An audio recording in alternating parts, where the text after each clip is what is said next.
The honourable member for Spadina Fort York.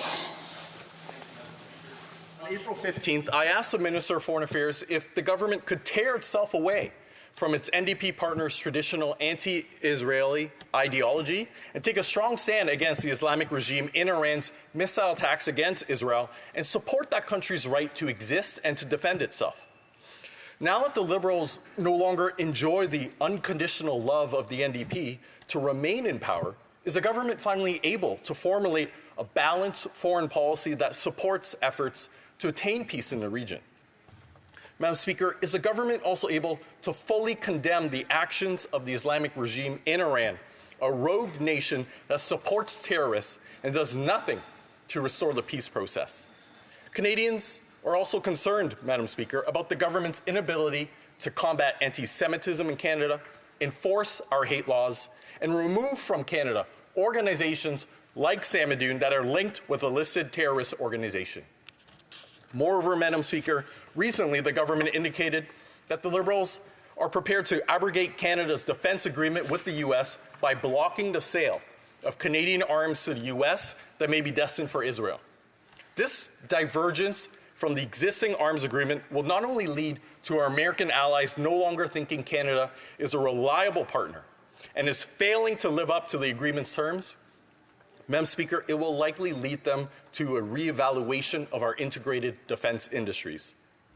Madam Speaker, the government can't have it both ways. Either it supports Israel's right to defend itself, or it doesn't. And for 8 months, Madam Speaker, the government has not issued any permits for sending weapons or weapon components to Israel to defend itself.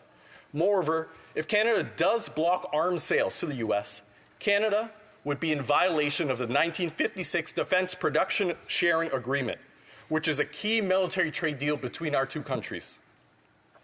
Most Canadians, Madam Speaker, support Israel in its war against Hamas. Let us remember that Israel did not start this war. We will soon be observing the first anniversary since the horrific October 7th attack against Israel by Hamas. And over 1,200 Israelis were killed and hundreds taken hostage, and 101 remain in captivity.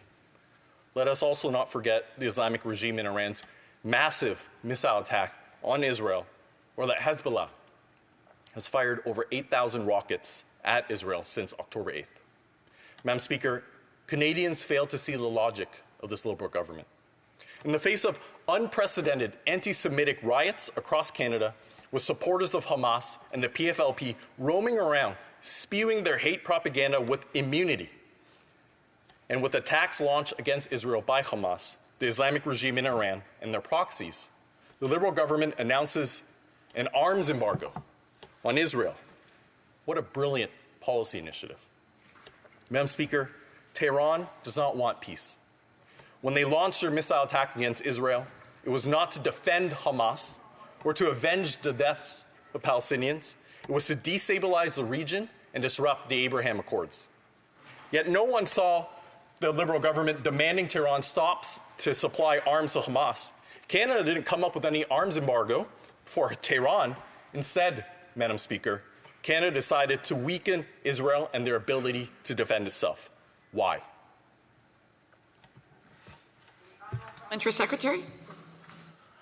Thank you very much, Madam Speaker. I'd like to start by restating, and I will continually state, that Canada unequivocally condemns the attacks by Iran against Israel. This attack only serves to destabilize the region and further escalate the violence which is disproportionately killing innocent people, women, children, elderly, and disabled people disproportionately, Madam Speaker. This violence achieves nothing. It is completely unacceptable and it must come to an end. Our government has been clear. Hamas is a terrorist organization. Hezbollah is a terrorist organization. The IRGC is a terrorist organization. The violence must stop. Canada has been calling for an immediate, sustainable ceasefire for months. This cannot be one-sided. Hamas must release all hostages and lay down its arms, and humanitarian aid must urgently be increased and sustained, and those pathways which assure it must be maintained as well.